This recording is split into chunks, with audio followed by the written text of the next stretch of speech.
Ok, j'ai le privilège d'apporter une intro qui va nous permettre de prendre la Sainte Seine ce matin.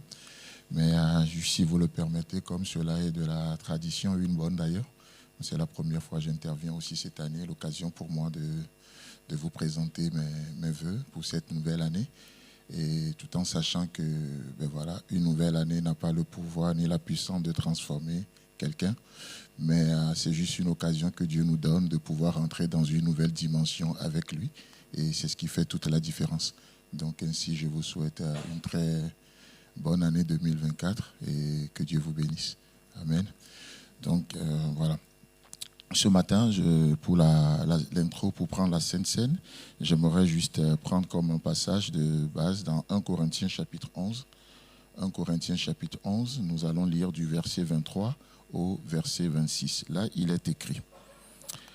C'est l'apôtre Paul qui parle. « Car j'ai reçu du Seigneur ce que je vous ai enseigné.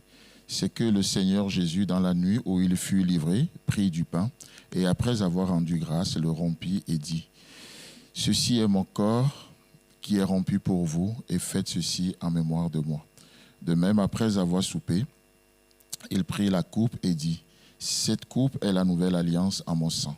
Faites ceci en mémoire de moi, toutes les fois que vous en boirez.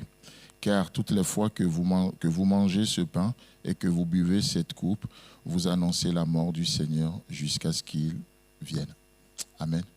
Alors, juste deux points essentiels pour attirer notre attention sur la scène ce matin. Le premier point, nous le voyons au verset 23, où Paul parle et il dit « Car j'ai reçu du Seigneur ce que je vous ai enseigné. » En méditant sur ce passage, c'est un des points que j'aimerais relever en tout cas ce matin, car j'ai reçu du Seigneur ce que je vous ai enseigné. Et vous savez, tous on est enseignants d'une manière ou d'une autre. On est enseignants parce que on enseigne par ce que nous faisons et on enseigne aussi par ce que nous ne faisons pas. On enseigne par nos mots, mais on enseigne aussi par notre silence.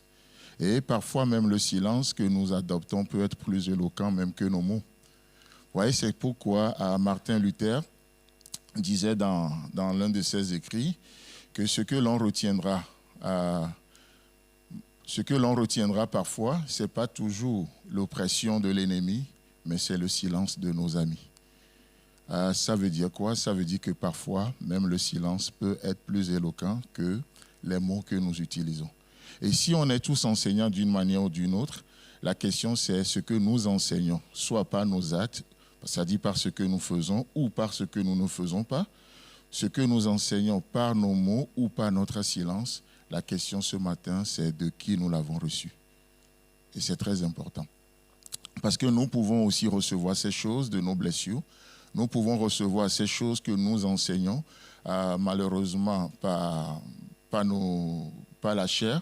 Nous pouvons être aussi ou recevoir des choses, de tellement de choses. Et Paul dit ici, j'ai reçu du Seigneur ce que je vous ai enseigné. La source est très, très importante. Ce n'est pas juste ce que nous faisons, mais la source, d'où vient la chose.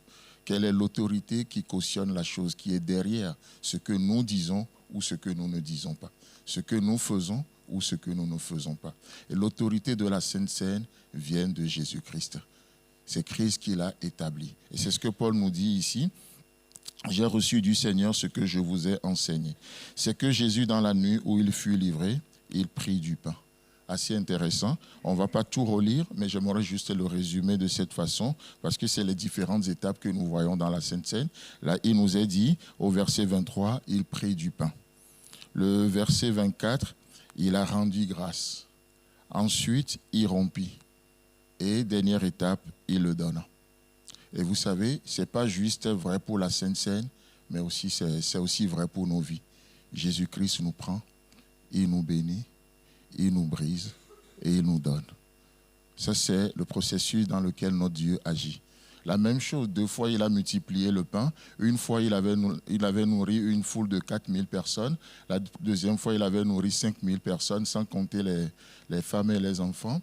Mais qu'est-ce qui va se passer? Le même processus. Il prit du pain, il rendit grâce, il le brise et il le donne. C'est la même chose pour nos vies également. Il nous prend, il nous bénit, il nous brise et il nous donne au monde. C'est ainsi que nous devenons une source de bénédiction. Une source de bénédiction. Et vous savez, le brisement, c'est quelque chose dont on parle, on parle moins, ou en tout cas on accepte le moins, le brisement, parce que c'est très difficile. Mais vous savez, une chose que je réalise, c'est que, je ne sais pas s'il y a les éléments, le pain ce matin, c'est OK. Peut-être je peux juste avoir un morceau de pain, juste pour imaginer quelque chose, comment Jésus-Christ, quelle est la bénédiction de Dieu dans nos vies.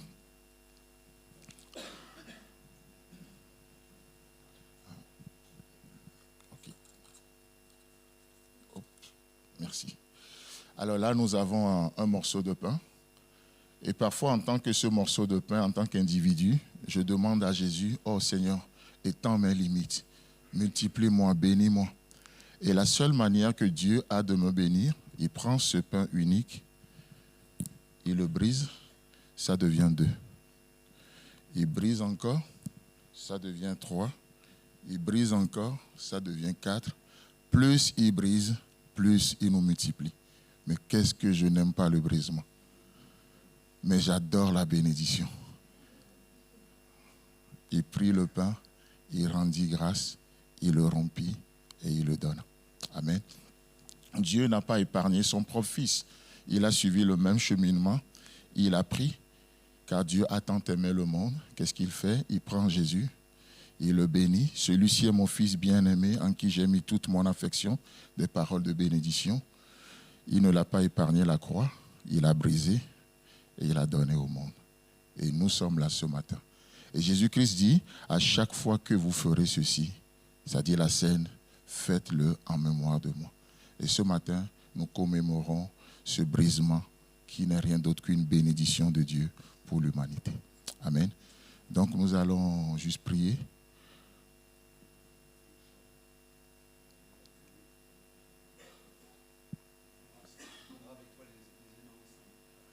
Ah, d'accord, ok. On va s'arrêter là.